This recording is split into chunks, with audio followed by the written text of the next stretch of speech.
Ada 3 cara beriklan di YouTube gue. Bagi teman-teman yang ingin mempromosikan bisnis atau usahanya, silahkan hubungi kontak gue yang ada di kolom deskripsi. Terima kasih.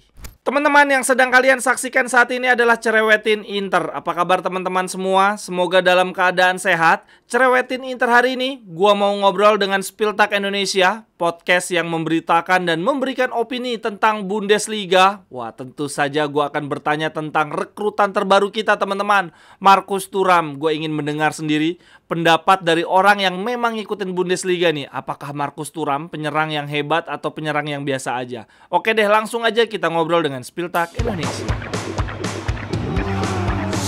Cerewetan ceking kita, nyerewetin apa aja. Adrian, terima kasih banyak sudah berkenan ngobrol dengan gue sebagai interisti yang baru aja mendapatkan Markus Thuram, tapi sejujurnya gue nggak pernah nonton Markus Thuram kecuali waktu Inter ngelawan, gimana sih nyebutnya, Borussia Mönchengladbach, gimana sih mas cara nyebutnya? Mönchengladbach. Gladbach ya, ya dulu Inter pernah ngelawan Gladbach sih di Europa League kalau nggak salah, atau Liga Champions gue lupa. Waktu itu udah ada Thuram juga, cuman waktu itu Oh, Liga Champions kayaknya ya. Liga Champion ya. Waktu itu gue belum begitu ngeh juga nama Thuram, dan baru nonton Thuram ya di World Cup terakhir itu. Sebelumnya gue mau nanya dulu deh Mas, Spiltak ya. Apa sih podcast lo namanya Mas? Spiltak, iya benar. Spiltak Spiltak itu Indo. isinya berapa orang Mas, dan bahas Liga Jerman doang ya? Kita tuh bertiga, kita sih ngebahas eh, Bundesliga dan sepak bola Jerman sih. Oke. Jadi kita semua bola-bolaan yang berbau Jerman kita coba cover lah Emang tiap dari minggunya. pertama lu suka bola, kalian bertiga langsung sukanya Bundesliga? Enggak sih, justru karena kita ngelihat Bundesliga ini liga yang bisa bilang unik lah ya, dibanding liga top 5 Eropa lainnya, punya terutama kultur supporternya, terus juga pembinaan pemain mudanya, terus juga waktu itu memang kita pas sukanya tuh pas kita mulai kan 2018 ya, Hmm. jadi era-era Bayern sama Dortmund sempat lagi ketat-ketatnya sampai Hmm. ya sekarang sih. Hmm. Tapi apa kalau klub pertama yang lu suka, lu tonton pertama langsung Bundesliga atau apa Mas sebelumnya Mas? Nggak, kalau gue ini mas, gue Liverpool. Oh, lu Liverpool Liverpool. terus zaman Jurgen Klopp pertama kali juara di Dortmund, nah itu mulai itu gue ngikutin sampai sekarang. Oke. Tapi memang kalau timnas, gue timnas Jerman sih dari kecil. Oh, oke oke oke. Dan itu, dan lu rutin nonton Bundesliga maksudnya, Iya, tiap tiap minggu lah. dan beruntung ya zaman sekarang nonton kayak gitu gampang banget ya. Iya bener. Kebantu sama eh, ada siaran resminya di Indonesia sih. Iya. Apa? Tapi TV lokal emang ada? Cuma lokal ada, tapi kalau nggak salah di putaran kedua ya itu di TV One sama Antv kalau Tapi gua nggak salah. tapi Bein Sport gitu juga udah membantu sangat amat ya nonton. Apa sih dulu nonton dari Bein Kalau Sport video? kalau Bundesliga tuh nolak mas, Oh, nolak, nggak. Bein Sport nggak ada? nolak. Binsport nggak ada, Oh, video juga nggak ada. video tuh nggak ada sih, cuma di Mola aja. Dan di Mola ada apa aja? Ada Bundesliga doang atau Serie A, Liga? Bundesliga sama Eredivisie ya kalau nggak salah, Wah gila, Liga segmented banget Belanda. dong bro. Kalau lo mau, berarti lo langganan dua dong, Mola dan Iya, lain. langganannya jadi banyak. Iya iya iya iya.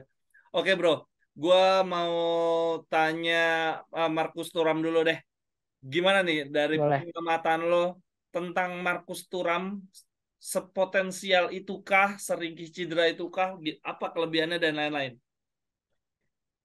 Menurut gue pribadi ya, Marcus Thuram ini pemain menyerang yang modern lah. Dia punya fisik yang kuat, dribblingnya bagus, kecepatannya juga oke, Hmm.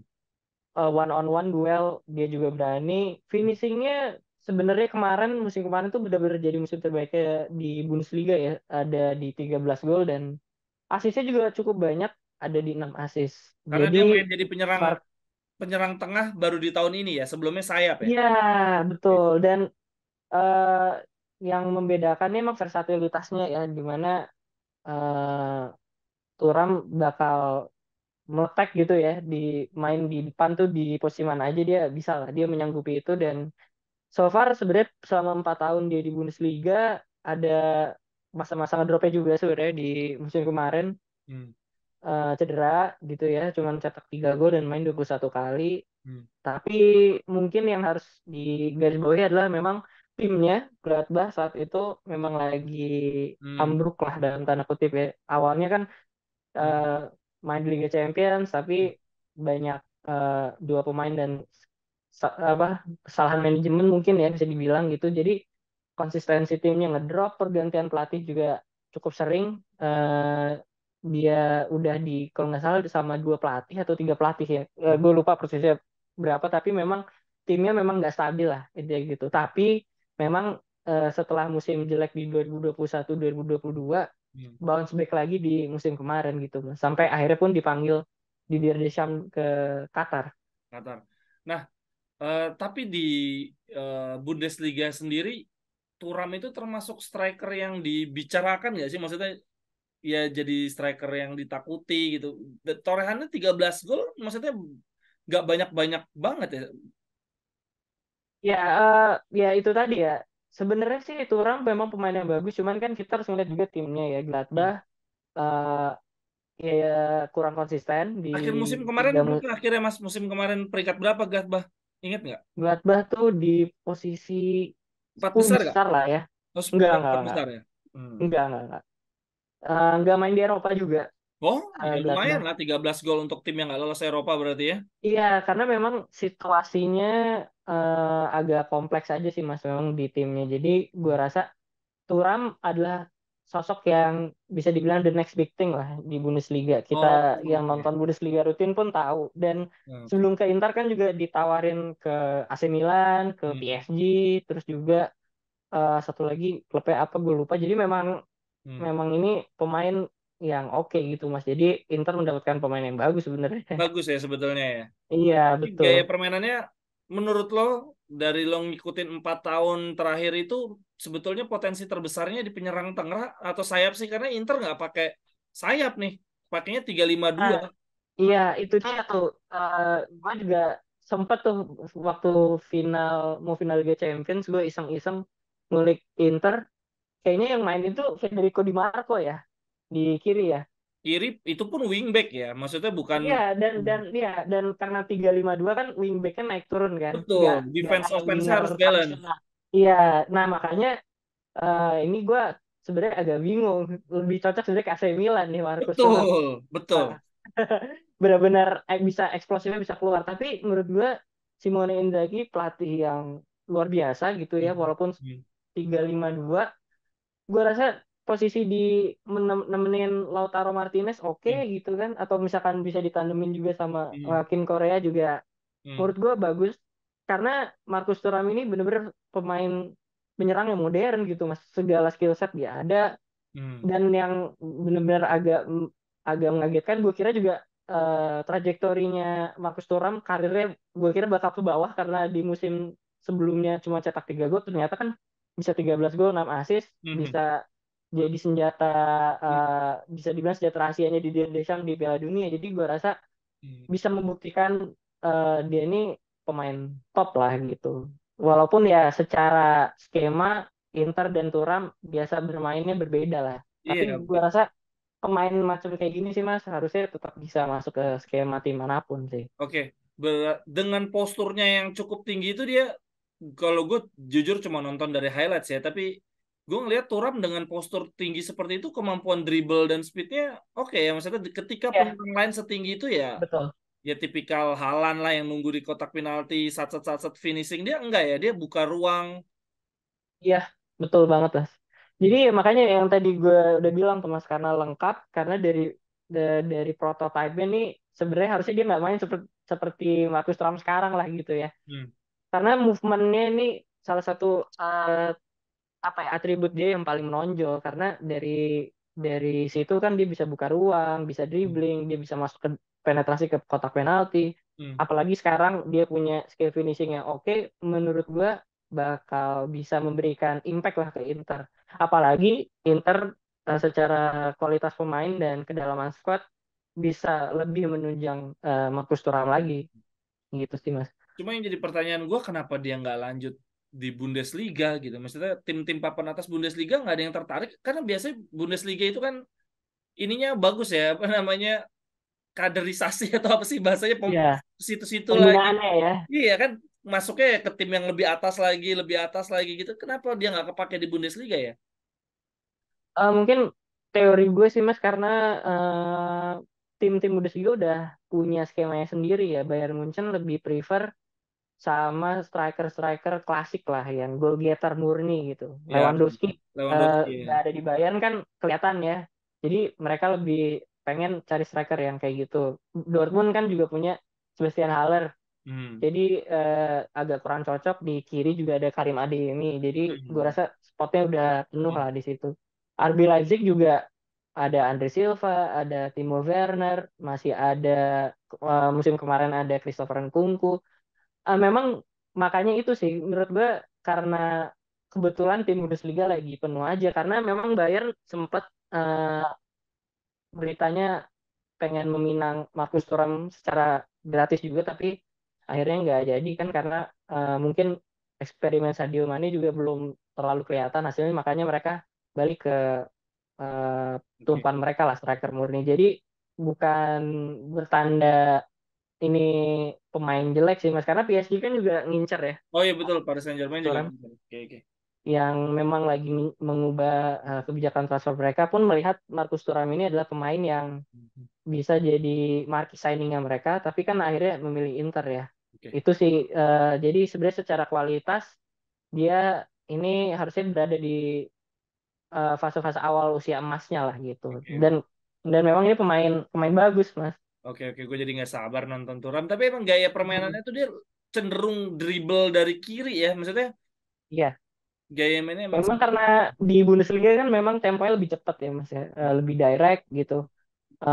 Jadi memang lebih banyak one v one battle gitu ya. Jadi duel one on one ini sering, terus serangan hmm, balik cepat.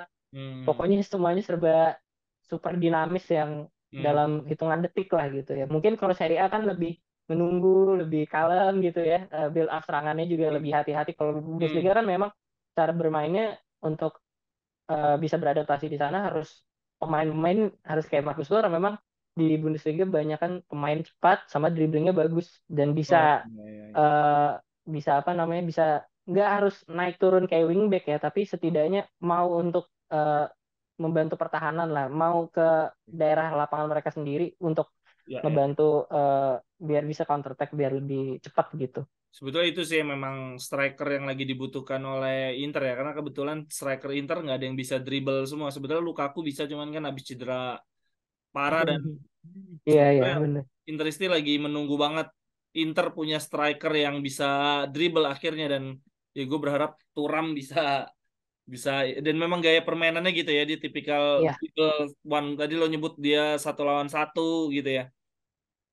iya Mas, gue penasaran, sorry gue agak lompat nih karena menurut tentang Marcus Thuram gue udah mendapatkan informasi yang cukup. Bundesliga kemarin tuh gue nonton cuman di akhir-akhir doang tuh yang peristiwa gagalnya Dortmund jadi juara. Tapi emang sebenarnya apa sih yang terjadi, kok bisa demam panggung kah atau apa sih kalau dari kacamata lo yang ngikutin Bundesliga di last ya minute? itu jawabannya sih. Memang karena demam panggung yang pertama dan kedua memang secara pemain seniornya agak kurang banyak lah gitu. Dan harus diingat memang eh, ini kan Dortmund agak unexpected berada di posisi pertama ya di Hmm. pekan-pekan terakhir Bundesliga tuh. Jadi sebagai penggemar Dortmund, gue pun juga bisa ngebaca ketika pertandingan itu pertandingan last match lawan Mainz itu mulai ya memang beda udah kerasa lah. Kok kerasa Eh, ini ya, apa namanya, beda banget gitu ya, udah kelihatan kayak. Beda pemain-pemain yang biasanya on fire kelihatan kelihatan tegang memang Oh ya, ya, ya. karena memang banyak pemain yang masih muda dan di usia yang masih muda itu belum sempat nyicipin juara lah dan mungkin ada tambahan lagi ya Jude Bellingham nggak bisa main karena cedera kan di pertandingan terakhir itu juga bikin stabilitas lini tengah antara eh, penyambung bola dari belakang ke depannya juga agak kurang sehingga di babak pertama itu mandek dan karena tegang sehingga jadi kebobolan dua di babak pertama jadi ya udah pasti jadi jauh lebih sulit untuk ngejarnya. Ya, emang dari menit pertama udah kelihatan mereka ini banget ya, Iya, cengeng banget. kelihatan banget. Mas, oh ya, gue tiba-tiba terpikirkan waktu Hakimi main bagus di Dortmund, di Inter juga sukses walaupun di awal-awal musim sempat agak-agak apa namanya kesulitan, tapi Hakimi salah satu pemain yang Interisti sedih banget ya, cuma satu musim terus cabut lagi karena Inter butuh duit. Nah, Thuram dan Hakimi sebelum ke Inter ada di level yang sama atau Hakimi dulu lebih bagus? Gue mau membandingkan nih Hakimi di level yang dulu pindah ke Inter tuh, Hakimi yang lebih bagus dibandingin Thuram sekarang atau Thuram lebih levelnya lebih di atas, Mas, kalau menurut lo?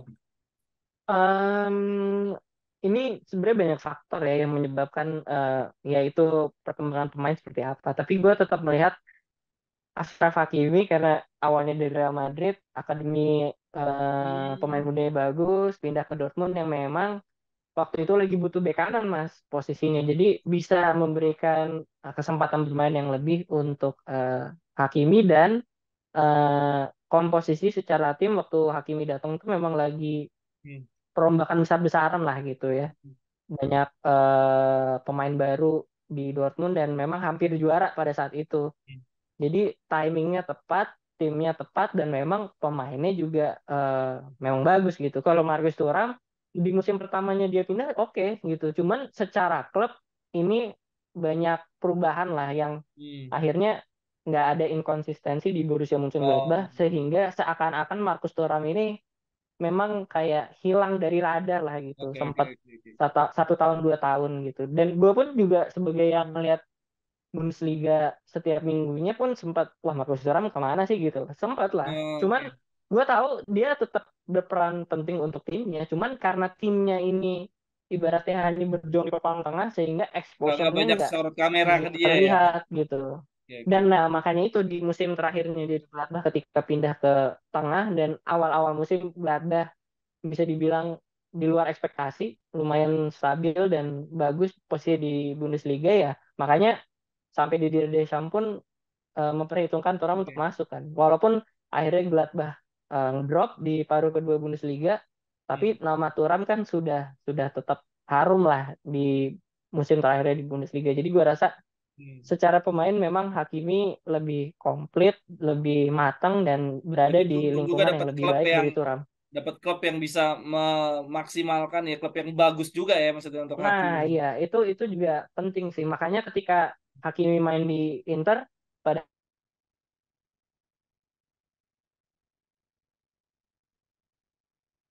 Padahal di Dortmund pun mainnya biasanya 4-2-3-1 atau 4-3-3 kan. Kalau di Hmm. Inter atau di Italia dengan 3 back ya Mas ya. Dan Hmm. ternyata kan bagus-bagus aja tuh Achraf Hakimi. Makanya gue sih percaya kalau Marcus Thuram pun bisa mengikuti jejak Hakimi sukses di Inter gitu. Oke Mas, terakhir gua satu lagi pemain yang pernah dibeli Inter dari Liga Jerman tapi yang kali ini flop. Lazaro Mas, lo ngikutin nggak zamannya Lazaro? Kok dia bisa segagal itu loh? Lazaro tuh juga hype-nya gede juga di Inter. Conte loh, yang zamannya Conte itu. Nah iya Valentino Lazaro ini memang setelah pindah dari Bundesliga memang ngedrop sih Mas intinya Hmm. itu. Gue juga nggak tahu kenapa dia bisa ngedrop ya. Karena di Bundesliga ini back kanan yang mirip-mirip bukan mirip kayak Achraf Hakimi ya tapi eh, approach-nya ke pertandingan ini memang untuk membantu penyerangan intinya gitu karena dia dari Gladbach juga Oh, iya tapi bagus dulu waktu jadi di Liga Jerman bagus deh. bagus itu memang bagus jadi memang bukan sebuah perjudian lah ngebeli Valentina Lazaro Hmm. karena pemainnya potensial dan di musim tersebut emang dia lagi meletek lah. Sorry, Hmm. dia dari Inter itu dipinjemin ke Gladbach. Dia tuh dibeli Inter dari Hertha Berlin. Hmm. Ya, ya, ya. Itu itu makanya dia bisa stand out di situ karena memang Hertha-nya timnya jelek, tapi Hmm. ini ada back kanan yang Hmm. bagus gitu di Valentino Lazaro. Cuman ya itu tadi lah Mas karena Hmm. waktu itu juga kan masuknya bareng sama Ashraf Hakimi ya kalau nggak salah ya. Atau enggak ya? Sebelumnya, Duluan Lazaro ya, duluan Lazaro ya. ya, sebelum Lazaro sebelumnya. Tapi ya itulah karena kita kadang kan ngelihat pemain itu di kondisi terbaiknya ya. Hmm. Sedangkan pindah ke tim apalagi beda liga, beda negara pasti butuh adaptasi kan. Sehingga ya Lazaro cukup ya gue cukup sedih sih sebenarnya Valentino Lazaro karena Gitu ya. lumayan underrated di Bundesliga pun sebenarnya underrated Hmm. dan tiba-tiba bisa bagus dan dibeli Inter, gue kira bisa Hmm. next level lah progresnya. Cuman ternyata mandek dan sekarang malah ke Torino ya. Kalau musim Torino. kemarin ya. Ya. Oke. Ya udah, terima kasih banyak Mas Adrian atas waktunya. Oh ya, kalau mau dengerin Spiltak di mana sih podcastnya? Lo ada YouTube Ada atau di Spotify. Spotify? Kita Lo di nggak main YouTube ya? Spotify ya. Iya. Paling kalau mau update kita juga ada di Twitter dan di Instagram ya Mas. Oke, nanti gue cantumin untuk Instagram dan Twitter ya. Baik, terima kasih banyak Mas Adrian atas waktunya. Minta izin ini gue upload ya. Waduh, ini bikin gue makin gak sabar nonton Marcus Thuram. Ini terlalu banyak pujian. Gue khawatir jadi patah hati nih nanti kalau Marcus Thuram gak perform. Sekali lagi Mas Adrian, terima kasih banyak ya atas waktunya. Sukses terus untuk Spiltak Indonesia. Untuk teman-teman di sini, apakah setuju dengan pendapat dari Spiltak Indonesia tadi tentang Marcus Thuram? Punya pendapat apa? Silahkan tuliskan di kolom komentar. Sampai ketemu di cerewetan-cerewetan berikutnya. Bye-bye.